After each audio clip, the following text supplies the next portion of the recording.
close.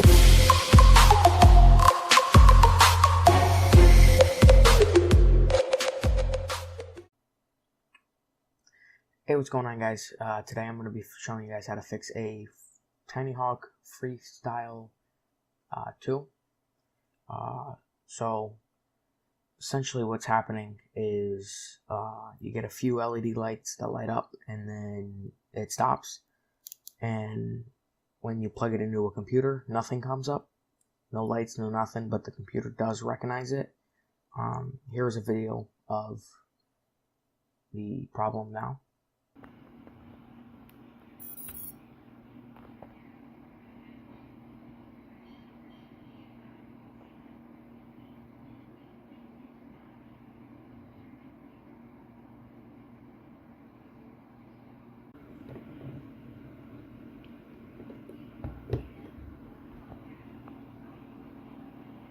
So I'm going to be showing you guys how to fix that today. So it's actually really easy. So all you're going to want to do is plug it in to your computer and open up Betaflight.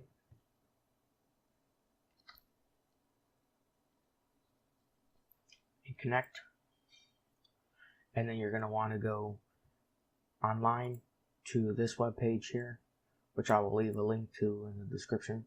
But you could just get here going through the normal Emacs website, and then go to the support page, and then you're going to want to go down to Tinyhawk 2 Freestyle BNF CLI.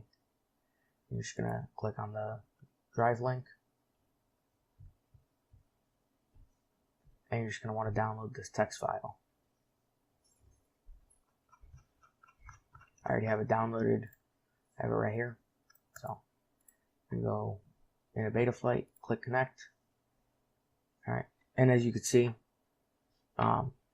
nothing's working. Like, my gyro isn't working. I'm rotating my drone. Nothing's coming up here. So you go to the CLI and you load from file,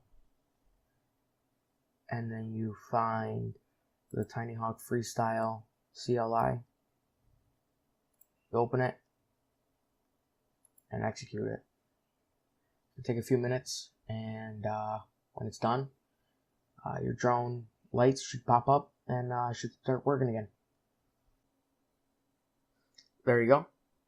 Now, just going to want to click connect, and everything should be working again. Alright, now everything should be working. You should be able to edit all your settings, configure it, and bind with your receiver again. And if you don't know what caused the drone to go into this bricked mode, or whatever you want to call it, from how I've been figuring it out, is if you go to the CLI and you try to bind the receiver through there. Don't do that. Normally you would just do bind RX. Don't do that. That seems like it will brick it. It's bricked to a mine. So if you're gonna bind it, just go through and just plug both batteries in, and then just hit the bind button on the bottom for 2 seconds. You're better off doing that because, like I said, it's bricked 2 of my drones. So yeah, hope this helped. Thanks so much for watching. I'll talk to you guys later. Back from the dead.